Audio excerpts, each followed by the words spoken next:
That's on them. I'm just saying, bro, it's possible you can make it happen, bro. Like, this my new house key. This is my new house key. Like, not like I lost the key and I got a new one. No. I just bought another house. That's the house I just bought. This is the house I've been bought. It's possible. Respiratory therapy got me here. You can do this shit, but just go in there and clock in. Big money bound. You gotta like make some sacrifices. So you sacrifices, bro. What we represent, man?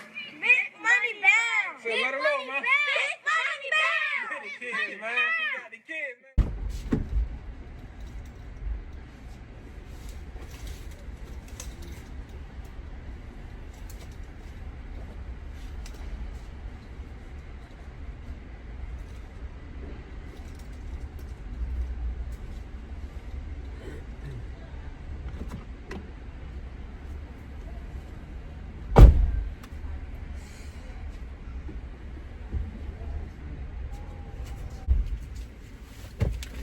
Oh, boy. Damn, boy. Whoo, boy, hold on. That hurt me. Give me a break. That hurt me last night, man. Let me turn this on, boy. Oh, man. My head sticking up. My hair sticking up. All kind of shit.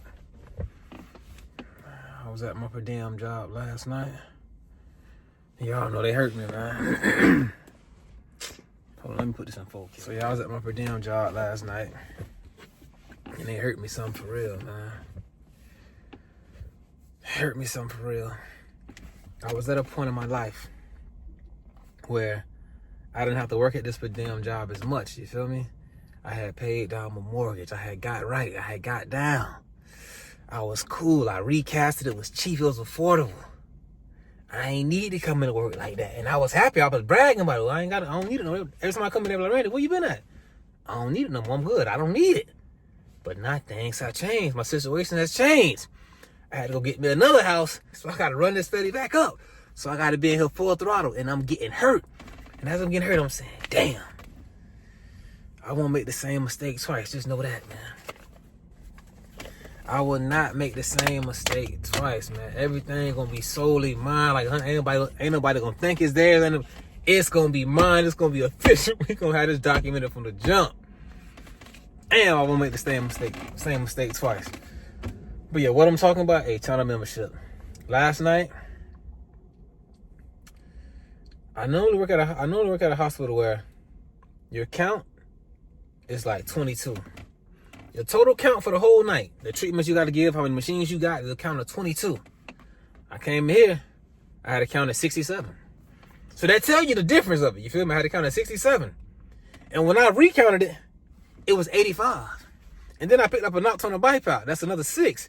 So 85 and 6, what it is? That's 91. I had a total count of 91.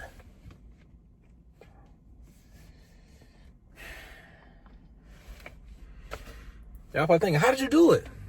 I did the best I could.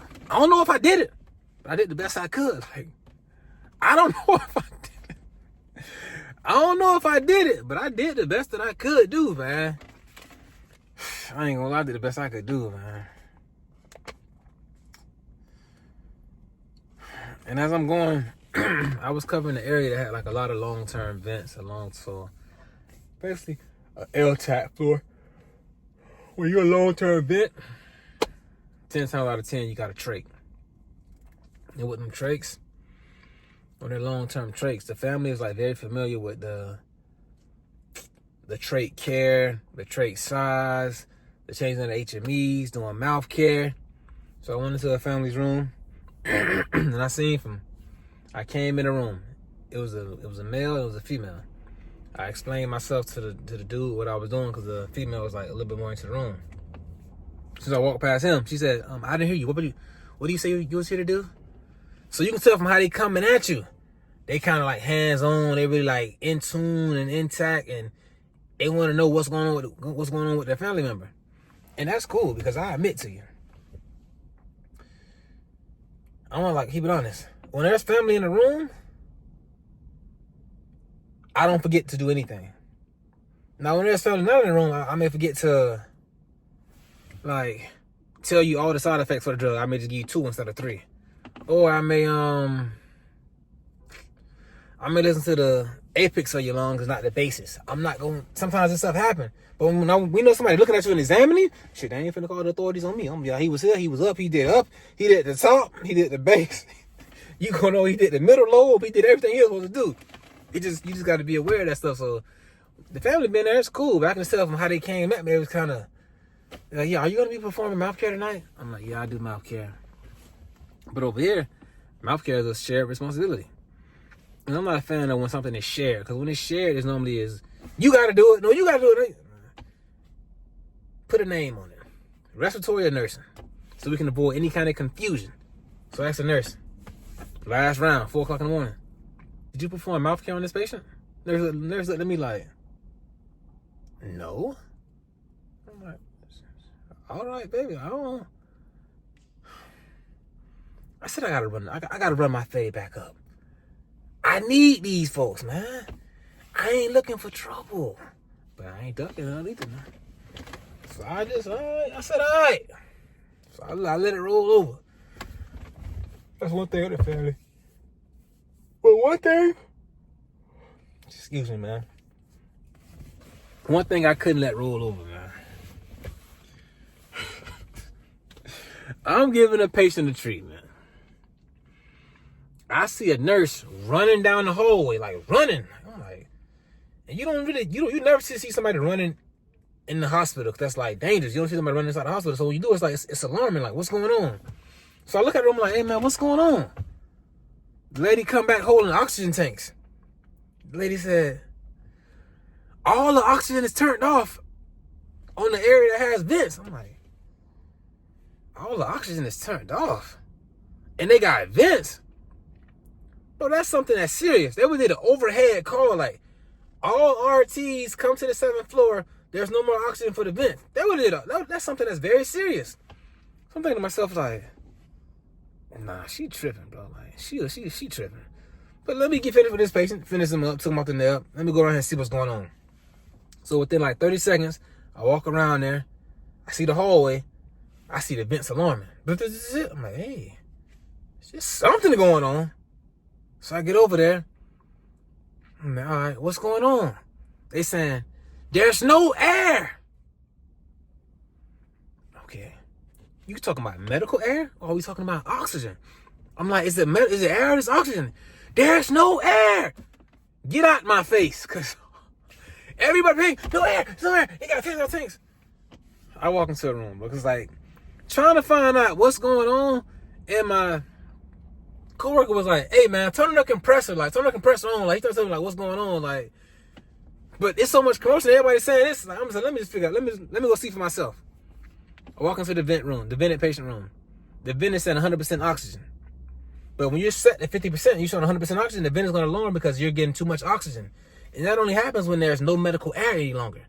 So I guess the medical air must have went out. That caused the vents to alarm. As I'm in there finna turn on the compressor to make the vent compress its own air to like dilute the oxygen to make it 50%, the nurse come in there and try to take off the vent and try to bag. I'm like, hey, what are you doing? There's no air. I'm like, bro, this making 100%. They're like, no, the sats are desaturated. Bro, y'all know. Don't take nothing I say in these videos literal. This stuff is full of fiction and fabrication. Read my disclaimer. But some of this stuff you can't make up. That lady said, no, he's decent. Well, this man is on 100%. If you don't get back. So I'm like, bro, we need respiratory therapists, man. That's all we needed because we know what's going on. Like, you don't need it. You don't need, like, okay, we don't have air. That's bad. We don't have oxygen. That's horrible. Everybody finna go down within 30 minutes. We're gonna be all over CNN news, man, breaking news. So they gotta like differentiate between the two. So after that whole situation, the nurse came found me. She's like, "Thank you so much for helping us. I appreciate it. Thank you so much. I'm so sorry. I thought it was no oxygen. But how did you go into the room and off rip? You already knew." Well, she didn't say off rip. How did you go into the room and you seen firsthand, like you noticed right away that the oxygen was on the ventilators? It explains to you how much FiO2 the patient is receiving, and they were saying 100%. That's how I knew it wasn't the oxygen that was off; it was the medical air that was off. She's like, okay, thank you for letting me know that. I appreciate it. Like, that's a learning situation, and she asked her. And I don't mind explaining nothing to nobody. I never make nobody feel crazy, feel stupid. No, I don't do that kind of stuff. Because, like, I have questions, and I don't want nobody to make me feel that same kind of way. Because if you do, it's going to be up every time I see you. Not like up as in I want to fight you. It's going to be like, it's going to be bad vibes. The energy's going to be off because I don't rock with you. It just take one time for me. Happened to me at 19. I was 21. 30 plus. The doctor that tried me, right now, it's bad vibes. The vibe is bad. What happened? I had a job called stock tech.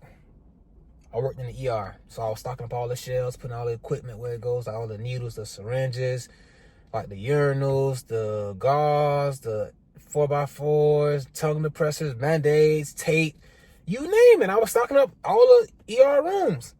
So I'm gonna, I open up the shelf in the room, stocking up the shelf so they can have supplies. The doctor come up to me and say, we don't like people just going into our shelves.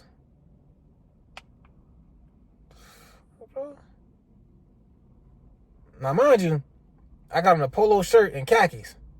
But I work in the ER. I got my name. I'm stocking up. I don't got no scrubs because I'm not doing no medical. I'm doing stocking up. I'm like, bro, like, I work here, bro. So to my back, like, bro, I work here. This man goes to another nurse and say, yeah, this guy saying that he works here. He's stocking up all the rooms and going into the cabinets, taking stuff out. What? Now I gotta work side by side with that same doctor as a respiratory therapist. How you think I feel about it? You don't like bro, I'm showing you my badge and So I'm finna stuff urinals in my pants. I'm finna stuff urinals in my pants. What they say about blacks are true. I'm finna stuff urinals in my pants, bro.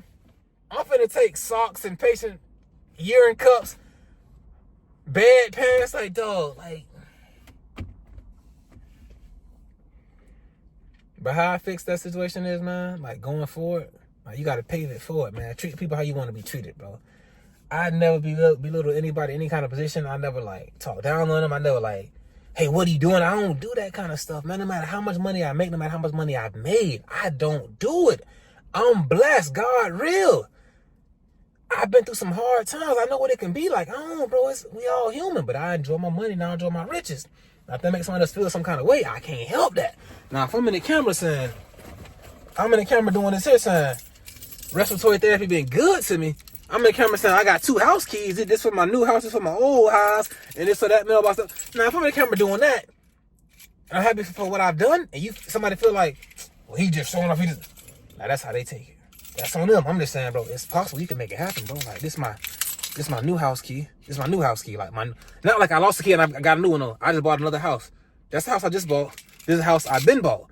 It's possible. Respiratory therapy got me here. You can do this shit, bro. Just go in there and clock in. Big money bound. You gotta, like, make some sacrifices. So you can sacrifice it, but hold on. I met a family, bro.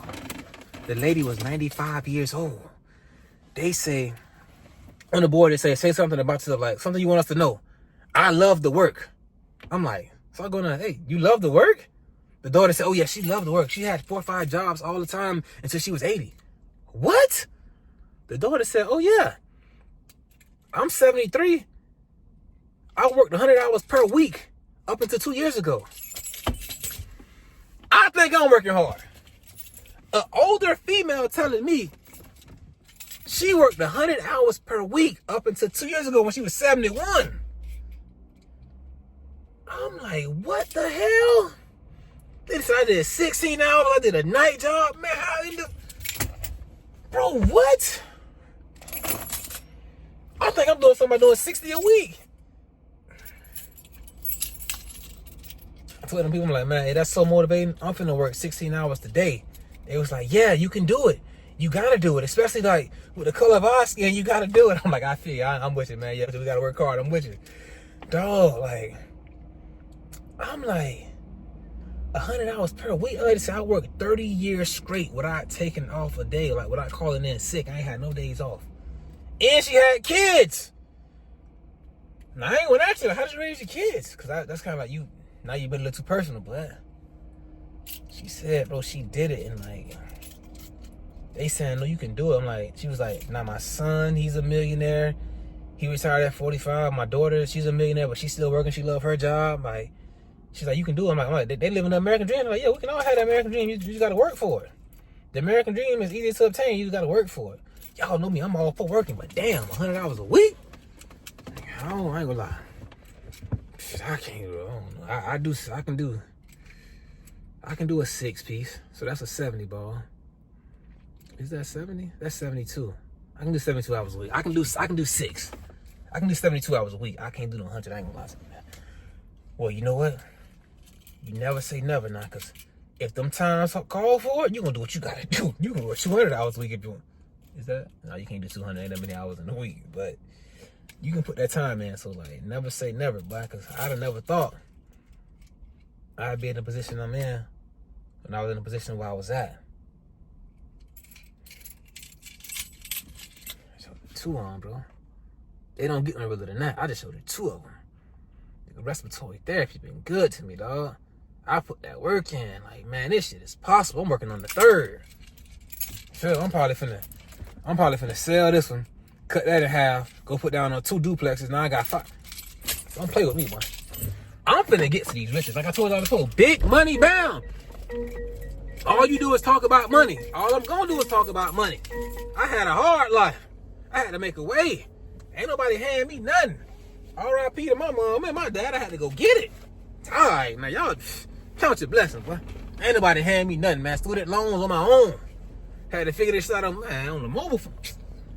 I'm gonna holler at y'all. Thank y'all for watching. Cause I take it somewhere else. I get like passionate, motivated about it. Like, it wasn't easy, but it's all good now. My son gonna be straight. My son is good. Like, no matter what. If I gotta go through hell and hot water, my jit gonna know his dad. Cause I wish I knew mine, but I lost him at a young age. Thank y'all for watching, man. Big money down TV. All I'm saying is, I had a rough night last night. I got paid. It's possible. You can make it happen. I love my son.